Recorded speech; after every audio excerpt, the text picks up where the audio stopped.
25 years I've been going through the morgue of the Forward. They're amazingly, they kept their back files of photos, and one thing that makes the Forward unique among other Yiddish newspapers, aside from the fact that it's the last Yiddish paper standing, is that they save their press plates too. So we really have a unique collection.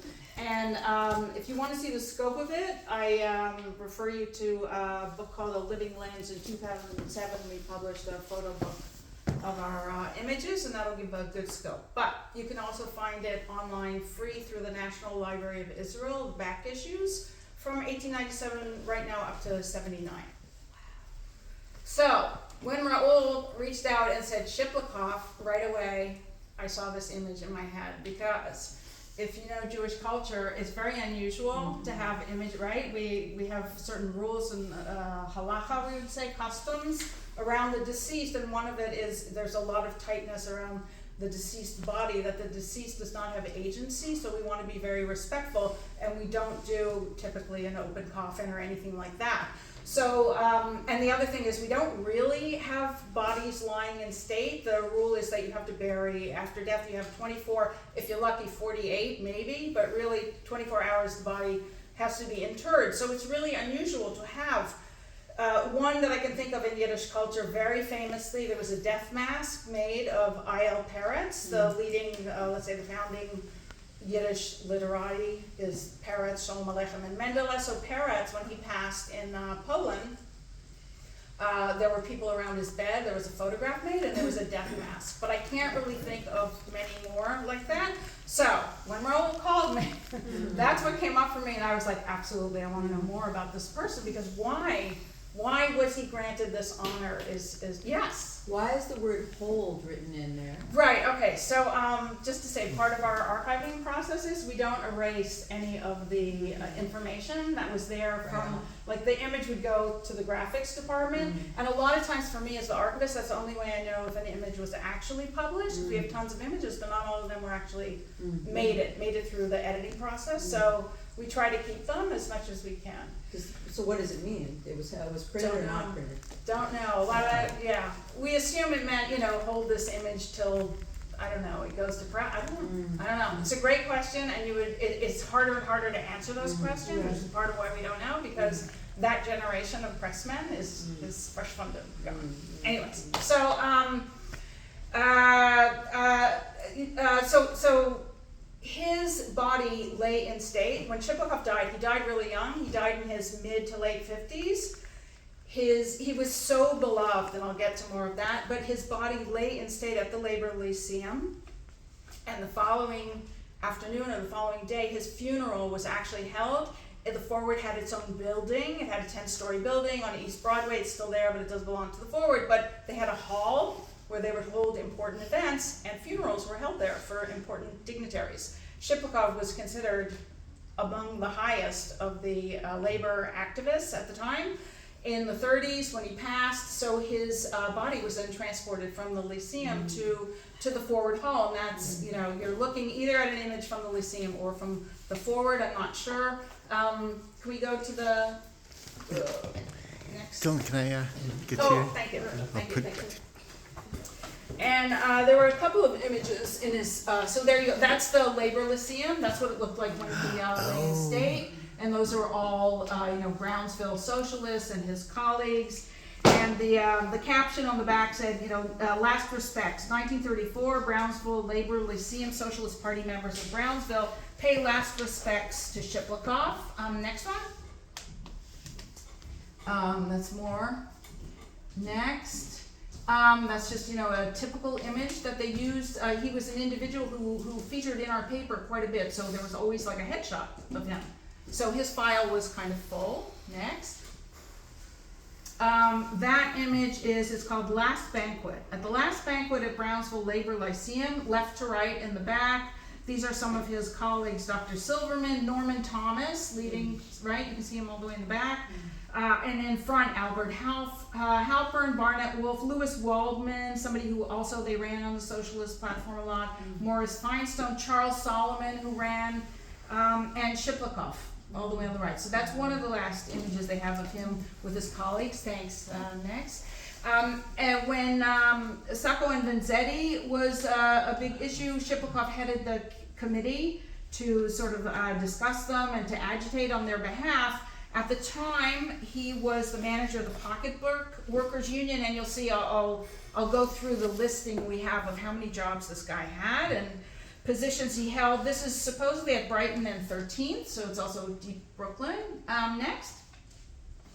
And that's just, again, that's probably one of our last headshots, and I believe that's the one we used. His obituary was on the front page of the forward. So, it was a rare thing to have that image, and on the front page of the forward on that day, February 7th, 1934, that headshot appeared sandwiched between an item reporting that German radio had just ordered the Austrian Nazis to rise up, and closer to home, there was an item right below his image about a taxi strike having been settled. So in his obituary, offered intimate details of the scene around his deathbed, including the fact that apparently, as he lay in a coma near death at 11 p.m. the previous night, he died at 6 in the morning, at 11 p.m. that previous night, his family and his doctor are around him. At 1 a.m., he supposedly woke up to tell his doctor that it was, quote, critical for one to get used to the idea of death.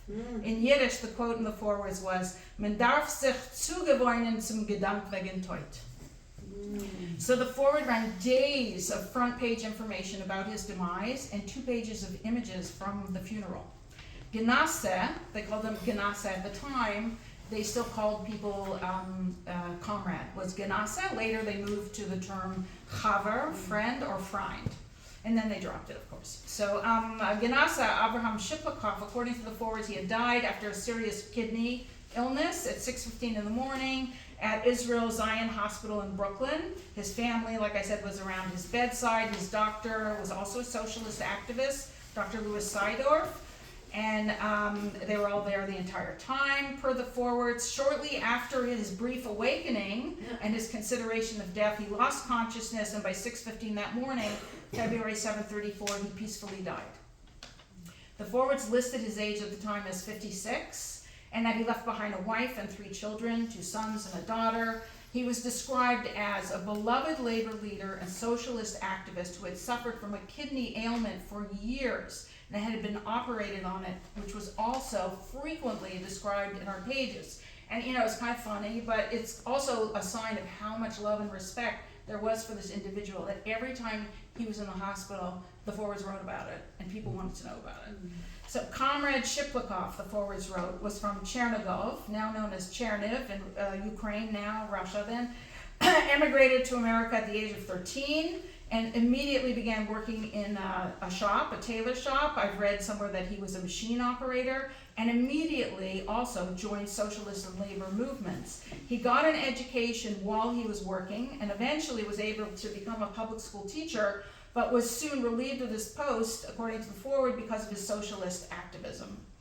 He then became a customs house inspector for a short time, but never gave up his socialist activities. He then became the labor editor of the forwards for a few years and was drafted to become secretary of United Jewish Trades, which was at the time one of the earliest amalgamations of Jewish unions. And he became active at all levels of socialist and labor movements, along with, I think most of you know the Workers' Circle, the Arbeiterring, right? A very important social justice, mutual aid organization, was founded around the time of the forward. It's still around. He was very active there too. Several unions. He was the first Jewish socialist elected to state legislature in 1915, elected assemblyman of Brownsville to the 23rd Assembly District, which at the time was described as being the neighborhoods of Queens, Broad Channel, Howard Beach, and parts of the Rockaways and Ozone Park. He was reelected in 1916, 1917, and in 1919 he was elected socialist alderman, but his health was always a concern. So his health kept declining. He was operated on for his kidneys. He had been ill for many weeks prior to this death, and he'd even received blood transfusions, and was to no avail. The forwards wrote, he was to be visited last Monday during his most recent illness by representatives of the United Jewish Trades, but they weren't allowed in to see him. He was already in a coma. But his final letter to them, thanking them for the gift they'd sent him to the hospital, was published in the forwards. And more about him is in the forwards editorial. This is the forward telling people we're writing more about him in the pages in today's edition. You can find more about him. Curiously, though, he edited and wrote for us, but there's no listing for him in the forwards lexicon of journalists. And he's said to have authored under a pseudonym, which, like, when that happens to a Yiddish writer, you're like, all bets are off. We're never going to know what this guy wrote. But they actually gave a pseudonym, and he gave himself the name the Brownsville Teacher, the Brownsviller Melamed. But I cannot find one of those articles. So I did just put out a call to Yiddishists the world over to see if anybody has ever seen those, but they should have been in the forward. So I'm still looking. But he had an active, he would have had an active journalism career, and it would be very interesting, I think, and helpful to know what he wrote about. All through the paper, there are various advertisements about him, including following both his political career. He taught English classes. He led a workman's circle branch, as well as all his health issues. An early item featuring Shiplacoff, published in 1908, when he was secretary of the Workman's Circle Branch 11, he was tasking members. He was listing the names of members who were in arrears, and he called on them to bring their membership into current status. So he ran a tight ship.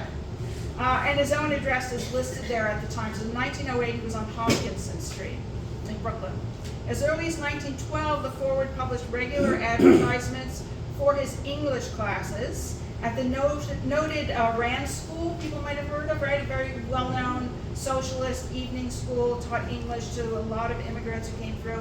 And here's what the ad for his classes sounded like in 1912. The Rand School for Social Science at 43 East 22nd Street in New York. English classes for foreigners, English for beginners, grammar, composition, pronunciation, spelling, under the supervision of Mr. Shiplacoff. Monday and Thursday evenings, starting June 3rd, 8 p.m. Special summer prices, $5 for 3 months for those students who sign up before June 3rd. In 1915, there was an item that announced that Shiplacoff would be addressing the white good workers. I think that's underwear. It's a nice way of saying underwear workers, along with acclaimed Congressman Meyer London. So he was of that kind of status, that he would speak along with Meyer London. His health issues were of note to the readers, as I said. So in 1921, they actually reported on his surgery with a headline that read, "Shiplacoff operated on." And he was so beloved that I can tell you, as late as 1978, I've seen a letter published in the Forward by a reader, somebody named Jack Efros, who sent in a donation to the Forward and gave his socialist credentials, like his biography. And it went, "I heard Shiplacoff speaking on a street corner at the early age of 13, and that brought me to the pages of the Forward, among other things." And just flipping back to 34, when he was eulogized on the front page and in the editorial pages of the Forwards, he was described as, quote, "one of the noblest personalities the labor movement has left us." He was always beloved and praised. The article went on to describe his character and activism, saying that with his death, the socialist movement in America lost one of its, quote, "purest practitioners, known for his ever-present smile." To his friends, he was like well aware, like that comment about death is really interesting, because he also that year told his friends, while he was suffering from the kidney illness, he was reported to have declared to them that this was going to be his last year. So he was well aware. He was an original, the Forwards reported. His parents were described as truly religious and extremely poor, emigrating to Brownsville, and he began his foray right away into the Jewish labor movement at 13, like I said, arriving in America, found work in a tailor shop, and as a young boy immediately joining strikes, becoming active in the socialist and labor movements, worked by day, attended school by night, until he graduated and began teaching in public school, which ended quickly because of his socialist activism. He married a woman named Yetta, or Henrietta Stickel, who was from a Hasidic background and had 3 children. So it's a really interesting coming together of backgrounds. According to the Forward, he himself did not have much nachas. He didn't have a lot of pride, or joy or luck from his teaching. And also it was dangerous in those days to be identified as a socialist and to be a teacher. So he went and founded his own school that existed for a short time. He was the founder of what was known as the William Morris Club, a socialist branch of it in Brownsville, but he had to give that up to go find employment. So that was, he was very impoverished himself, and he was constantly balancing his activism with having to find a job. So the next job was with the city's tax department, where again, he was let go because of his socialist leanings. That he was, apparently he was sharing it too much with his co-workers. Then he became secretary of the Jewish Socialist Agitation Bureau, but after suffering, it just also, no money there. He found employment with the customs house, and his job was to go out like on a government boat, and check in on all the taxable items on all the ships that were coming into the country through New York's harbor. He was excellent, he was considered excellent. He finally found a gig, it worked for him, he was great at it, and at that point the Forwards invited him to be the labor editor. In order to, and this is kind of how it worked in the Forward a lot of time. If you had a journalist who was a fabulous, much beloved, excellent activist, you brought him into the Forward and gave him employment, but you also kind of pushed him out. You wanted him to be the voice, because at that time the Forward was a socialist paper and was very engaged in educating and agitating, you could say, for the Jewish immigrant public to know about their rights. So he was one of those kind of hires. But he came in, and his nom de plume, as I said, was the Brownsville Melamed, the teacher. And supposedly he wrote many articles, and this is the Forward itself telling us that he wrote for the Forward. So it's curious that I haven't been able to find them yet. But he wrote under that pseudonym. His Yiddish was described by the Forwards as being zaftig, echtig, und full mit a lieblichen humor, meaning really juicy Yiddish, a really succulent, genuine, delicious, vigorous, full of sweet humor. And from then on, the Forward wrote in its full obituary of Shiplacoff, he no longer had to find other ways to support himself. So he was set at that point. His acclaim and impact spread beyond Brownsville, where he was a much beloved and considered an angelic figure. He was just the most pure. They kept using the word rain in Yiddish.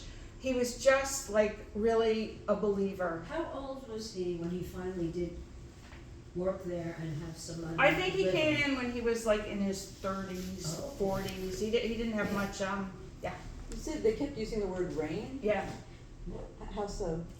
Rainer. Shane and Lane? Yeah, Shane and Lane. Yeah. So maybe you could explain Lane. Yeah, I'm sorry, I missed it. Well, I kept saying pure. Yeah. But it's like he had integrity. Yeah. He had a lot of integrity. Yeah. And I'm guessing that was also not something that they could take advantage of. Like, to find somebody who was a real intellect, who could speak to the people in a beautiful Yiddish, and who just had, who was upstanding and had integrity, was so rare that they kept talking about it, and he was much beloved.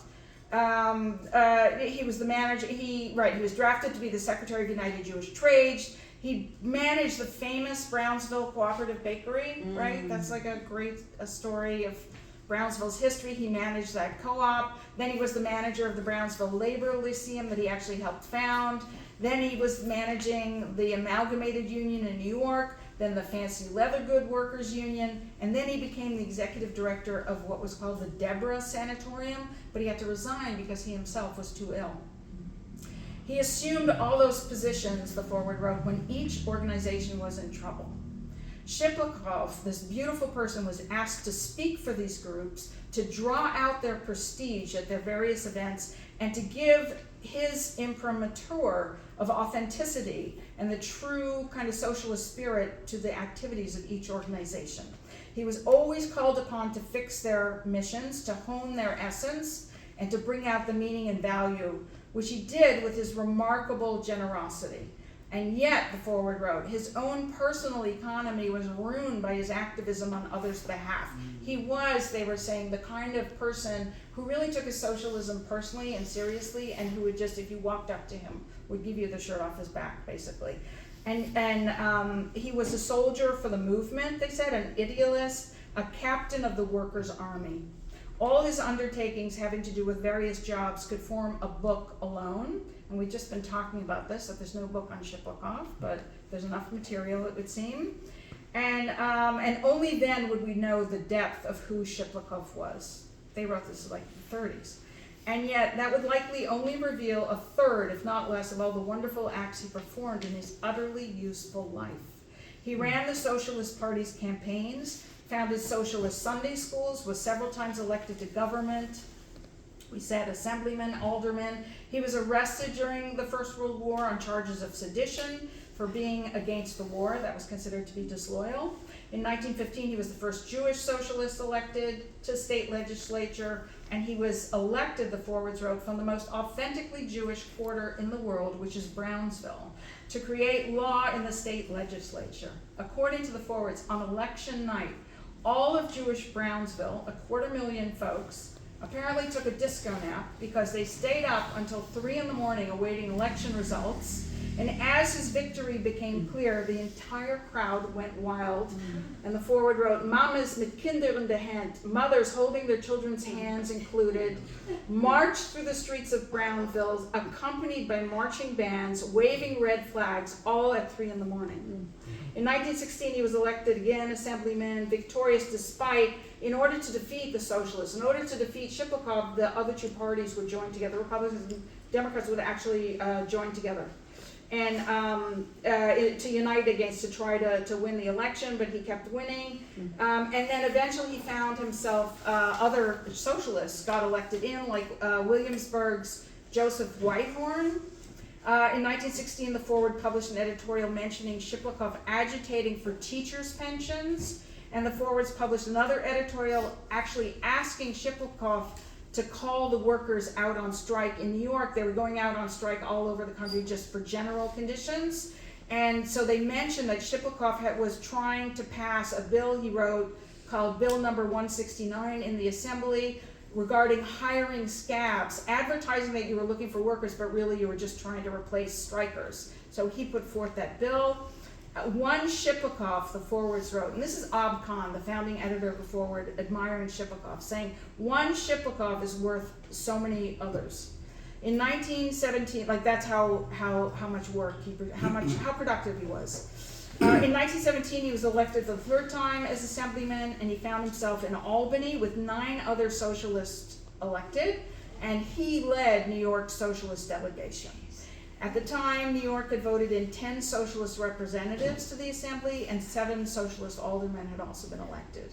In April 1917, the Forward celebrated its own 20th anniversary, and Shiplacoff published a congratulatory note in the Forwards in Yiddish, saying in part that the labor movement, of which he is a proud member, would not exist without the Forwards, that the existence of the Forwards is in fact one of the greatest achievements of this country's labor movement, and that his own labors in Albany are completely dependent on the press, especially the Forwards. So that's an interesting relationship between the Yiddish press and what was going on in the legislature.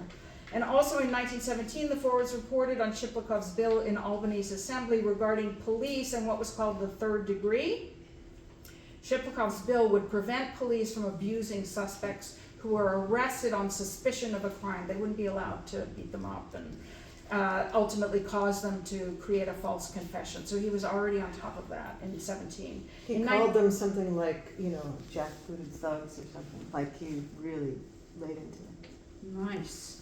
In 1918, he was supposed to be the socialist candidate for Congress, and while he didn't get elected, he received a large amount of the vote.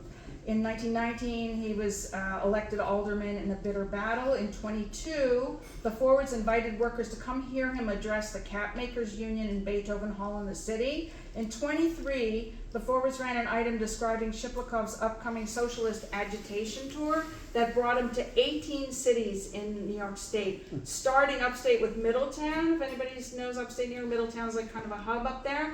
From there to Woodridge and Sullivan County, part of the Borscht Belt, and then he went as far north as Albany, Schenectady, Niagara Falls, Rochester, and he lectured on socialism as well as working to strengthen local socialist branches there. In 24, Brownsville socialists were encouraged to attend a meeting where he delivered his report after he returned home from the Progressive Political Action Convention in Cleveland. In October 1926, a letter to the Forwards from a reader discussing elections said this, quote, "Nothing would make me happier than seeing Eugene Debs, as President of the United States, Norman Thomas, Vice President, Morris Hillquit, Secretary of State, and Abraham Shiplacoff, Secretary of Labor.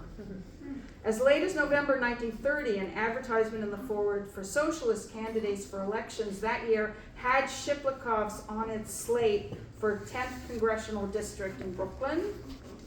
And just an interesting note, there was one woman on that slate. It was Elizabeth Roth. They wanted to run her for lieutenant governor. And also in October 1930, Shiplacoff, who had announced himself as a labor Zionist, was visiting Mandate Palestine to observe labor conditions there. The Forwards closed their obituary with these sentiments, and then I'll finish.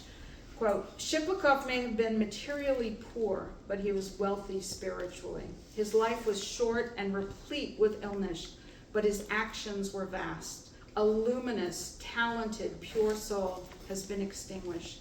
Our Shiplacoff is no longer. It's impossible to believe. Thank you.